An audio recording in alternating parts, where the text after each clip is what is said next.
जय हिंद फ्रेंड्स। हमारे YouTube channel physical education with Yogesh में आप सभी का स्वागत है। आई होप आप सभी स्वस्थ होंगे। चलिए आज की क्लास शुरू करते हैं। पिछली क्लास में हम लोगों ने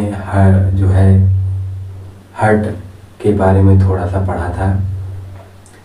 उस ब्लड सर्कुलेटरी सिस्टम में ब्लड कैसे बहता है, कहाँ से बहता है, रास्ते उसके क्या हैं, उसके बारे में थोड़ी सी जानकारी ली थी। आज हम लोग हार्ट पढ़ने वाले हैं और हार्ट में ब्लड सर्कुलेशन कैसे होता है और इसके माध्यम से कैसे पूरे शरीर में हमारे रक्त जाता है, उसके बारे में हम लोग पढ़ने वाले हैं। तो चलिए क्लास शुरू करते हैं। तो आज का हमारा जो टॉपिक है उसे हार्ट है, जिसे हृदय कहा जाता है।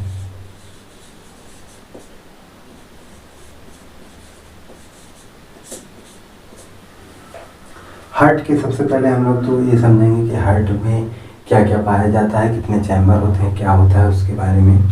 तो एक महत्वपूर्ण क्वेश्चन सबसे पहले ही पूछा जाता है कि हार्ट का वजन कितना होता है। तो हार्ट का वजन लगभग 300 से 350 ग्राम होता है। तो यहीं पर ये बात नोट कर लेंगे, 300 से 350 ग्राम का होता है।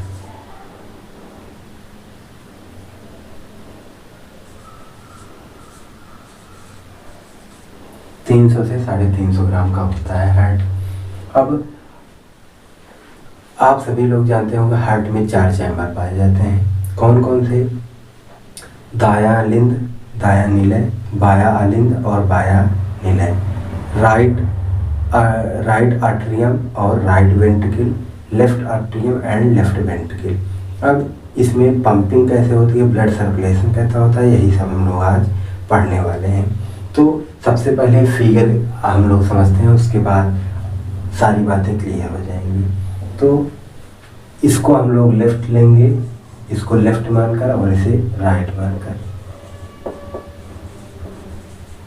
ये बायां साइड है और ये दायां साइड है। सबसे पहले ब्लड जो होता है कहाँ से आता है, कहाँ जाता है, उसके बारे में हम लोग देखेंगे। ये लेफ्ट साइड है, ये राइट साइड है। ये जो ऊपर का पोर्शन है इसे जो है हम लोग कहते हैं लेफ्ट आर्टरियम, बायां निलय। और ये जो नीचे वाला है इसको बायां अलिंद कहते हैं और इसको बायां निलय। तो इसको लिखना पड़ेगा, तो आइए लिख लेते हैं। इसे बायां अलिंद कहेंगे और नीचे वाले को बायां निलय कहते हैं। लेफ्ट आर्टरियम और लेफ्ट वेंट्रिकल है। इसी तरह दाहिनी तरफ भी होता है, इसको दाहिना दायां अलिंद कहेंगे और इसे दायां निलय कहेंगे।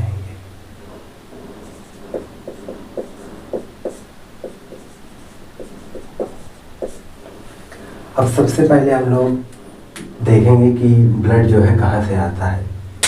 जो ये वाला पोर्शन है इसे हम लोग सिरा कहेंगे, क्योंकि कल हम लोगों ने सिरा और धमनी के बारे में अंतर पढ़ लिया था कि ऐसे रक्त नलिकाएं जो हृदय से शरीर को जाती हैं, हृदय से शरीर को जाएंगी, हृदय से अंगों की ओर, उसे धमनी कहते हैं।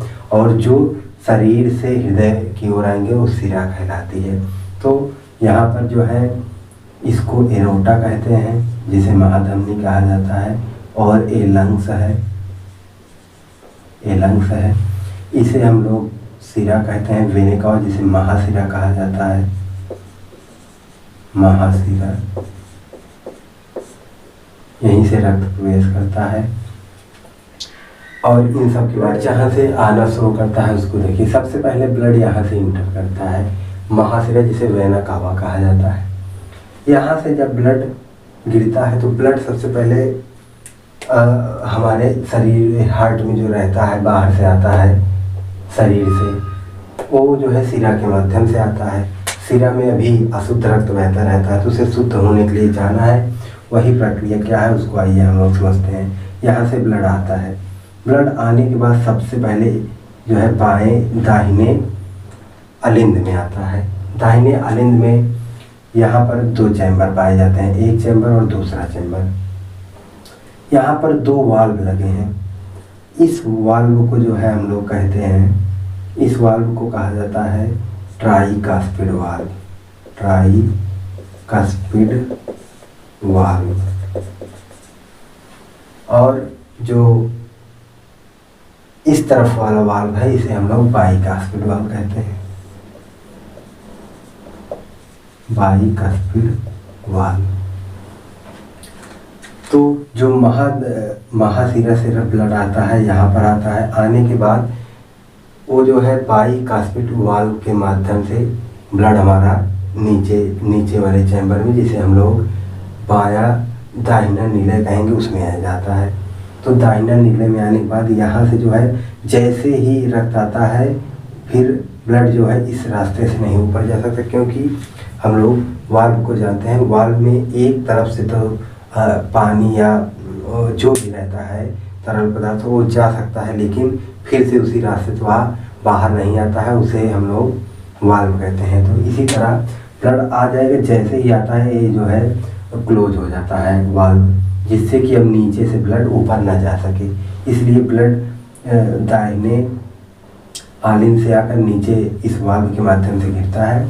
जब हार्ट पंपिंग शुरू करता है, पंप करने के पश्चात यह जो है ट्राइकास्पिड वाल्व से जा नहीं सकता, क्योंकि यहाँ पर ये बंद हो जाता है। तो ये जो लंग्स की तरफ जो नलिका गई रहती है, उसके माध्यम से जो है वो जाता है। इसे ही हम लोग फुसफुस, इस वाल्व को, ये भी एक तरीके का वाल्व है, इसे हम लोग फुसफुस वाल्व, या मतलब इसको पल्मोनरी वाल्व कहा जाता है।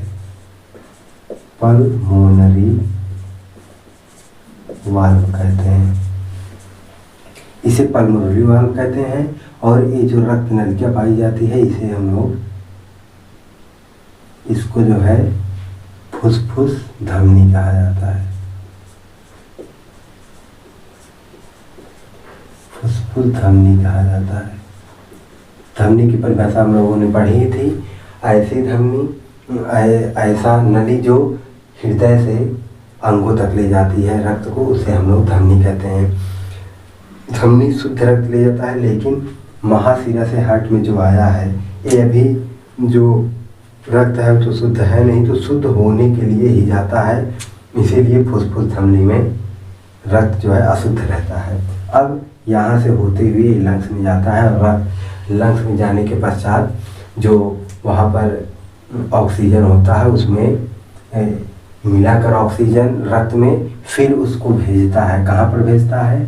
फिर आता है लेफ्ट साइड, जिसको हम लोग फुसफुस सिरा कहते हैं। फुसफुस सिरा के पास आता है, फुसफुस सिरा के पास आता है। तो यहाँ पर क्या प्रक्रिया है? यहाँ पर आने के पश्चात यह गिरता है जो है बाएं आलिंद में। बाएं आलिंद में जैसे ही गिरता है, यहाँ पर एक वाल्व लगा है जिसको कहते हैं बाइकास्पिड वाल्व। ब्लड यहाँ पर आता है, आने के पश्चात नीचे गिर जाता है। जैसे ही नीचे गिरता है वैसे ही ये जो है वाल्व बंद हो जाता है। अब इस मार्ग से जो है ब्लड ऊपर पंप करने के पश्चात नहीं जा पाएगा। तो फिर जब पंपिंग होती है तो ब्लड जो है एरोटिक जो है नली है उसके माध्यम से जाती है, जिसे महाधमनी कहा जाता है। महाधमनी के माध्यम से होते हुए फिर पूरे शरीर में प्रवाहित हो जाता है रक्त। तो क्या होता है, ब्लड जो है फुसफुस सिरा से आता है और फिर दाहिने बाएं नीले से पंपिंग होकर ब्लड जो है एरोटिक, मतलब एरोटा जो होता है महाधमनी, उसके उस नलिका के माध्यम से पूरे शरीर में चला जाता है। तो इस तरीके की प्रक्रिया है ब्लड में होने की। अब हम लोगों ने इसको पढ़ लिया, अब रास्तों के बारे में पढ़ते हैं। सबसे पहले कहाँ आया, क्या हुआ, फिर से एक बार देखते हैं। सबसे पहले ब्लड जो है कहाँ पर आता है? सबसे पहले ब्लड आता है महाशिरा से। महाशिरा से जब रक्त हमारे हृदय में प्रवेश करता है तो हृदय में 4 चैम्बर पाए जाते हैं। कौन कौन से? दाहिना अलिंद, दायां निलय, बायां अलिंद, बायां निलय, right atrium, right ventricle, left atrium और लेफ्ट वेंट्रिकल। सबसे पहले जब महाशिरा में एंट्री हुआ महाशिरे से आने के बाद वो आता है दाहिने अलिंद में।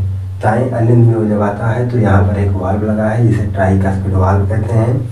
वो जो है खुल जाता है और ब्लड जो है दाहिने निलय में आ जाता है। दाहिने निलय में ब्लड जैसे ही गिरता है तुरंत ये वाला वाल्व बंद हो जाता है। उसके बाद हार्ट जैसे ही पंप करता है, पंप करने के पश्चात रक्त जो है इस जो पल्मोनरी वाल्व है इसके माध्यम से फुस्फुस धमनी के माध्यम से होते हुए लंग्स फेफड़े में जाता है। वहाँ पर रक्त को शुद्ध किया जाता है और उसमें ऑक्सीजन मिल जाता है। फिर वो जो है आता है फुस्फुस धमनी के माध्यम से हमारे बाएं अलिंद में आता है। बाएं अलिंद में जैसे ही आता है वह जो है बाइकास्पिड वाल्व के माध्यम से नीचे गिर जाता है। इसे जो है बायां निलय कहते हैं। बायां निलय में जैसे गिरता है बाइकास्पिड वाल्व बंद हो जाता है और यह पंप होने के पश्चात एरोटा जिसे महाधमनी कहते हैं उसके माध्यम से पूरे शरीर को पहुंचा दिया जाता है। इसको क्या बोलते हैं? इसको बोलते हैं,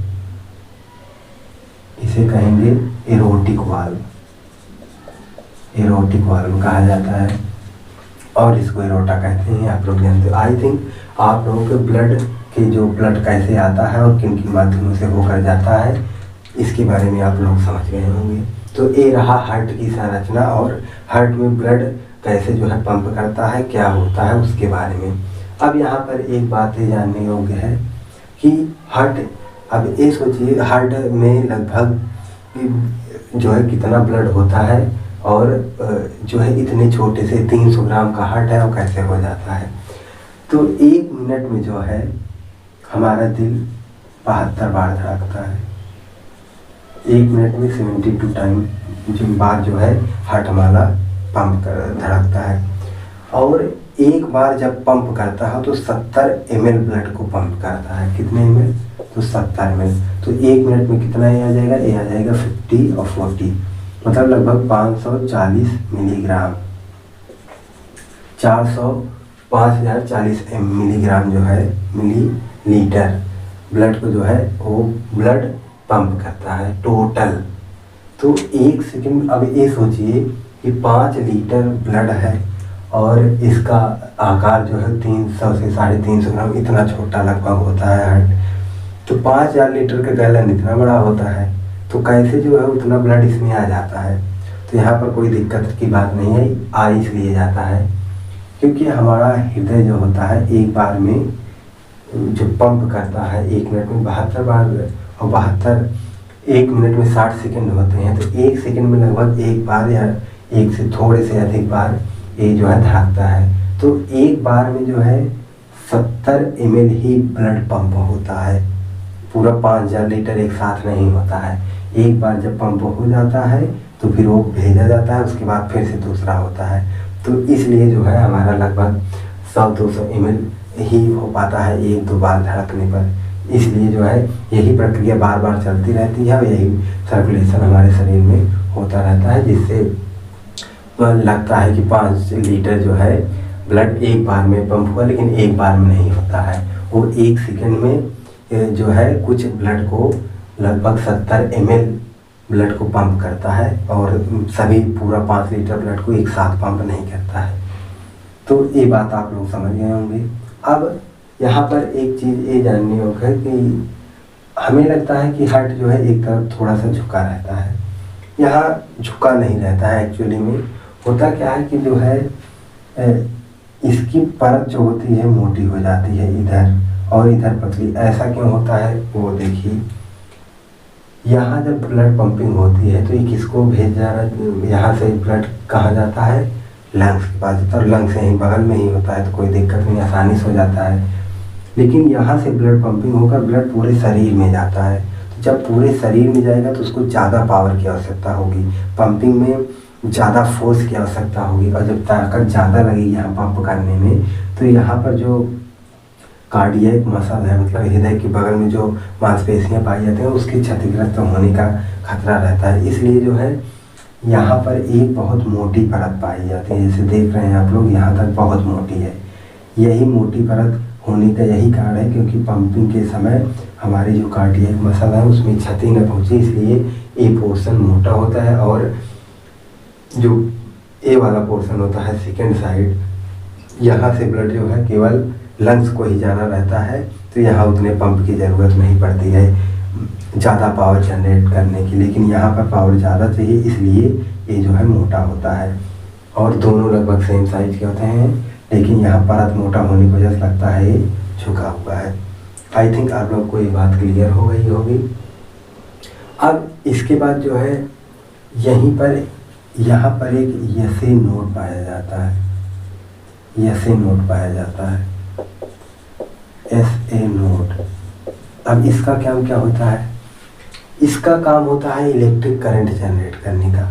ये जो पंपिंग होती है किसके द्वारा होती है? यहीं पर जो नोड लगा होता है इसका काम लिख देते हैं इलेक्ट्रिक करंट।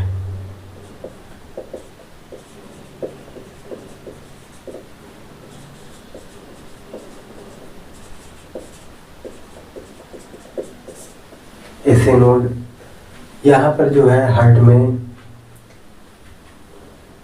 एक क्वेश्चन बनता है कि हार्ट की कितने परतें होती हैं। यहाँ पर आइए देख लेते हैं हार्ट में कितने परतें होती हैं। इस सबसे बाहरी परत को जो है हम लोग कहते हैं, हार्ट को कार्डियक कहा जाता है, तो ये बात ध्यान रखिएगा। तो सबसे बाहरी जो परत होती है उसे पेरिकार्डियम कहते हैं, पेरिकार्डियम कहा जाता है, पेरिकार्डियम कहा जाता है हार्ट की सबसे बाहरी परत को। और हार्ट की सबसे आंतरिक परत को इंडोकार्डियम कहा जाता है, इंडोकार्डियम कहा जाता है। और ये जो बीच में मांसपेशियां पाई जाती हैं इसी मायोकार्डियम कहा जाता है, इसी मायोकार्डियम कहते हैं। तो सबसे बाहरी परत को पेरिकार्डियम और अंतिम परत को इंडोकार्डियम और बीच वाली परत को मायोकार्डियम कहा जाता है। तो आई थिंक आप लोग ये बात समझ गए होंगे। यही सेम क्वेश्चन इस बार फिजिकल एजुकेशन की एलटी ग्रेड पेपर में पूछा गया था प्रीलिम्स में, कि जो है हृदय की आंतरिक परत को क्या कहा जाता है। तो हृदय की आंतरिक परत को इंडोकार्डियम कहा जाता है। यह पेपर मैंने स्वयं ही दिया था, तो उसमें एक क्वेश्चन आया था कि हार्ट की सबसे निचली परत को क्या बोलते हैं, तो उसे इंडोकार्डियम कहते हैं। तो इससे काफ़ी सारे क्वेश्चन आप लोगों के एग्जाम में पूछे जा सकते हैं। आई थिंक आप लोग को पूरा हार्ट ठीक से समझ में आ गया होगा। अगर आपको हमारा यह वीडियो पसंद आया हो तो लाइक, सब्सक्राइब और कमेंट करना ना भूलिएगा। मिलते हैं नेक्स्ट वीडियो में, तब तक के लिए जय हिंद।